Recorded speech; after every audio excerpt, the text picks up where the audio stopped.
c'est vrai qu'il y a un truc qui me fatigue de plus en plus, hein, que j'entends dans ma famille ou partout, c'est, donc moi je viens d'un milieu privilégié, hein, je suis fils de cadre, etc. Et je voudrais quand même rappeler donc à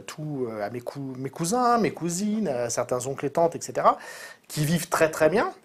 qu'ils ont le droit à un moment aussi de se bouger, et qu'au lieu de pleurer sur le devenir de leurs enfants, parce qu'ils voient bien, hein, ils voient bien que c'est plus que compliqué pour leurs enfants, que même quand on fait des études en France aujourd'hui,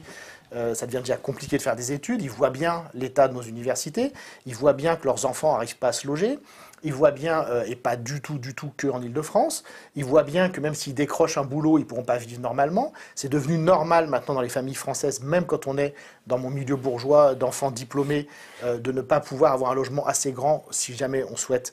produire d'autres êtres humains. On n'a plus la place pour le faire. Enfin, on en arrive à des choix qui sont absurdes pour des gens qui sont diplômés dans un pays riche. Et ce qui ne va pas quand même, c'est que donc les parents ou les grands-parents de ces jeunes gens, ils vont bien, et parce qu'on est en France, en fait, ils ont beaucoup de temps libre. Ils ont beaucoup de temps libre. Et donc il y a toute une génération, ou peut-être deux générations, il y a peut-être un moment, il va falloir se poser la question de est-ce qu'on passe longtemps à préparer son prochain week-end au ski, son prochain week-end de plongée, ses prochaines vacances à l'étranger, ou juste est-ce qu'à un moment, ces gens-là qui n'ont rien fait, pour avoir tout ce qu'ils ont, hein, tous ces gens-là qui n'ont jamais manifesté, qui ont, comme j'en connais, des cadres, les 9 semaines de congés payés par an,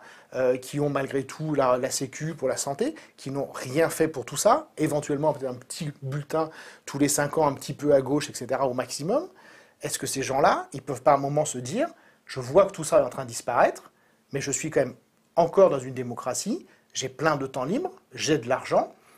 j'ai des relations sociales, est-ce qu'à un moment, je peux peut-être aller voir mon député dans sa permanence, je peux aller voir mon maire, je peux simplement me présenter aux élections, faire de la politique. C'est-à-dire que c'est quand même pas possible dans notre pays de se plaindre autant et d'avoir autant de gens, et là je le dis très clairement, autant de gauche que de droite, de dire c'est quand même beaucoup trop facile, effectivement le cataclysme il arrive, mais encore une fois, vous l'avez eu facile, enfin typiquement la génération de mes parents, ils l'ont eu quand même plus que facile dans tous les domaines. Est-ce qu'à un moment, c'est pas juste filer de l'argent à vos petits-enfants, vous ne pouvez pas juste vous réveiller, vous êtes en bonne santé, hein, tous les gens de 70 ans qui font 4 fois le tour de la planète tous les ans, etc. Est-ce qu'à un moment, votre temps libre, vous ne pouvez pas l'utiliser à autre chose? Ou alors, juste assumer le fait que après vous, c'est le désert, après vous, c'est le cataclysme, mais sortez un peu de ce truc-là. Je crois qu'il y a un moment, il faut aussi un peu se regarder en face, et que quand on est aussi privilégié que le sont quand même malgré tout beaucoup de gens dans notre pays, dans un pays aussi privilégié que le nôtre, c'est juste pas possible de rien faire et de juste dire « Oh là là, comme c'est triste, les jeunes, c'est dur pour eux. » Bah vas-y, bouge-toi le cul.